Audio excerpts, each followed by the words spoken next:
VT Balram Congress നേതാവ് നമുക്കൊപ്പം ചേരുന്നു. ബൽറാം, 24 മണിക്കൂറിൽ തന്നെ അൻവറിന് ജാമ്യം ലഭിച്ചിരിക്കുന്നു. കോടതി നിരുപാധികം ജാമ്യം നൽകിയിരിക്കുന്നു. അതായത് ഒരു രാഷ്ട്രീയ വേട്ടയാണ് നടത്തിയത്, ആ തരമുള്ള ഒരു അറസ്റ്റാണ് ഉണ്ടായത് എന്ന് ജുഡീഷ്യറി പോലും കണക്കാക്കുന്നു എന്ന് വിലയിരുത്തുന്നുണ്ടോ കോൺഗ്രസും UDF-ഉം? പിണറായി വിജയന്റെയും CPM-ന്റെയും ലക്ഷ്യം ഭാഗികമായിട്ടെങ്കിലും പൂർത്തീകരിക്കപ്പെട്ട് കഴിഞ്ഞല്ലോ. കാരണം അൻവറിനെ ഒരു ദിവസം ജയിലറക്കകത്ത് കടത്താൻ അവർക്ക് കഴിഞ്ഞു എന്നുള്ളതാണ് ഇതിൽ നിന്ന് കാണാൻ സാധിക്കുന്നത്. അത്രത്തോളം വലിയ ഒരു പ്രതികാര മനോഭാവത്തോടു കൂടി തന്നെയാണ് അൻവറിനെതിരെ ഒരു അവസരത്തിന് വേണ്ടി അവർ കാത്തിരുന്നത്. അത് അവർക്ക് പൂർത്തീകരിക്കാൻ കഴിഞ്ഞു എന്നുള്ളതാണ് നമുക്ക് കാണാൻ സാധിക്കുന്നത്. നിങ്ങൾ ആലോചിച്ച് നോക്കൂ, ഒരു ജനപ്രതിനിധി ജനകീയമായ പ്രശ്നങ്ങളിൽ ഇടപെട്ട് ഒരു സമരം ചെയ്തതിന്റെ ഭാഗമായിട്ടാണ്. അതല്ലാതെ അതിനപ്പുറത്ത് കേരളത്തിൽ ഇന്നേ വരെ നടക്കാത്ത ഏതെങ്കിലും കാര്യമാണ് നടന്നിട്ടുള്ളത് എന്നൊന്നും ആർക്കും പറയാൻ സാധിക്കില്ല.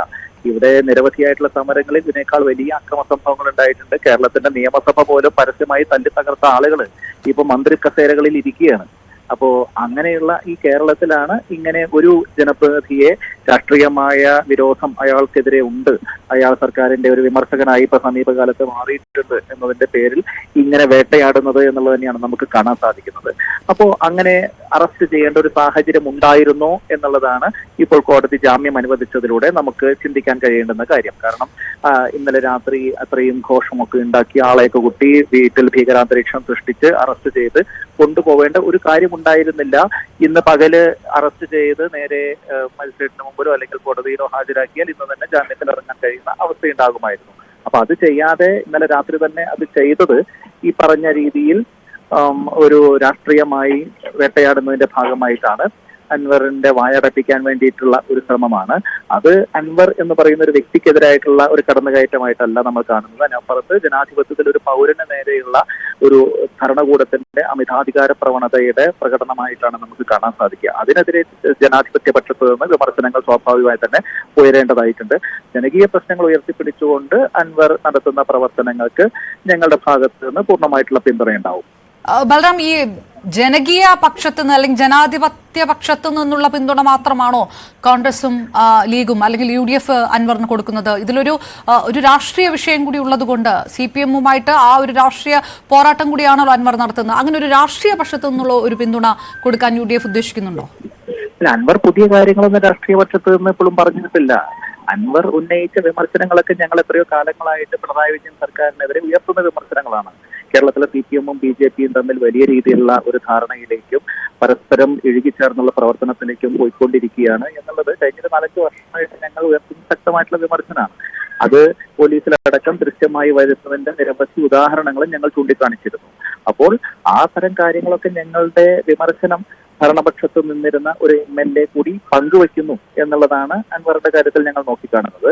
അപ്പോ അത് ഞങ്ങളെ സംബന്ധിച്ച് ഞങ്ങൾ തന്നെ ഉയർത്തിയ, ഞങ്ങൾ ജനങ്ങൾക്ക് മുമ്പിൽ നിരവധി തവണ ആവർത്തിച്ച് ജനങ്ങളെ ബോധ്യപ്പെടുത്താൻ ശ്രമിച്ച രാഷ്ട്രീയ വിഷയങ്ങളാണ്. ആ രാഷ്ട്രീയ വിഷയങ്ങൾക്ക് കൂടുതൽ സ്വീകാര്യത ഭരണപക്ഷത്തു നിന്നുള്ള ആളുകളുടെ ഇടയിൽ കൂടി ലഭിക്കുന്നു എന്നുള്ളതാണ് അതുമായിട്ട് ബന്ധപ്പെട്ട കാര്യം. ആ സ്വീകാര്യത ഉണ്ടാക്കാൻ കൂടി അൻവർ കാരണമാകുന്നുണ്ട്. സ്വാഭാവികമായിട്ടും അൻവർ ഇനി UDF-ലേക്കാണോ ഇതൊരു രാഷ്ട്രീയ പിന്തുണ കൂടിയാക്കി UDF കണക്കാക്കുന്നുണ്ടോ എന്നുള്ളൊരു ചോദ്യമൊക്കെ വരുന്നുണ്ട്. അങ്ങനെ ഒരു സാധ്യതയും പ്രതീക്ഷിക്കാമോ? അല്ല, നമ്മൾ ഒരു വ്യക്തിയെ, പ്രത്യേകിച്ചും ഒരു രാഷ്ട്രീയ വ്യക്തിത്വത്തെ വിലയിരുത്തുന്നത് അയാളുടെ രാഷ്ട്രീയ നിലപാടുകളുടെ അടിസ്ഥാനത്തിലാണല്ലോ. അങ്ങനെ UDF-ന്റെ ഭാഗമാവണം എന്നുള്ള നിലയിലുള്ള ഒരു ചിന്ത അൻവർ മുന്നോട്ട് വെച്ചതായിട്ട് ഇതുവരെ നമ്മുടെ മുമ്പിൽ ഇല്ലല്ലോ. അപ്പൊ അതൊരു ഹൈപ്പോത്തറ്റിക്കലായിട്ടുള്ള ഒരു ചോദ്യമായിട്ടാണ് ഈ ഘട്ടത്തിൽ നിൽക്കുന്നത്. കാരണം അപ്പൊ ഞങ്ങൾ ഉപതെരഞ്ഞെടുപ്പിൽ മത്സരിച്ചപ്പോൾ ചേലക്കരയിൽ ഞങ്ങൾക്കെതിരെ ശക്തമായിട്ട് സ്ഥാനാർത്ഥിയെ നിർത്തി മത്സരിച്ച് വോട്ട് പിടിച്ച ആളാണ് ഈ അൻവർ. അപ്പൊ ഞങ്ങൾക്കെതിരെയും ശക്തമായിട്ടുള്ള വിമർശനം ആ ഘട്ടത്തിൽ അദ്ദേഹം ഉയർത്തിയിരുന്നു. അപ്പൊ അദ്ദേഹം UDF-ന്റെ ഭാഗമാവണം എന്നുള്ള ഒരു ആഗ്രഹം പ്രകടിപ്പിച്ച് ആ നിലയിൽ മുന്നോട്ട് വരികയാണെങ്കിൽ കോൺഗ്രസ് അടക്കം മുസ്ലിം ലീഗ് അടക്കം UDF-ലെ പ്രധാനപ്പെട്ട ഘടകകക്ഷികളൊക്കെ ഇതിന്റെ ഉന്നത ദേശീയ നേതൃത്വവും സംസ്ഥാന നേതൃത്വവും ഒക്കെ ആലോചിച്ച് അക്കാര്യത്തിൽ ഒരു തീരുമാനമെടുക്കും. എന്റെ തലത്തിലുള്ള ഒരാളല്ല ഇപ്പൊ അതിനെക്കുറിച്ച് അഭിപ്രായം പറയേണ്ടത്.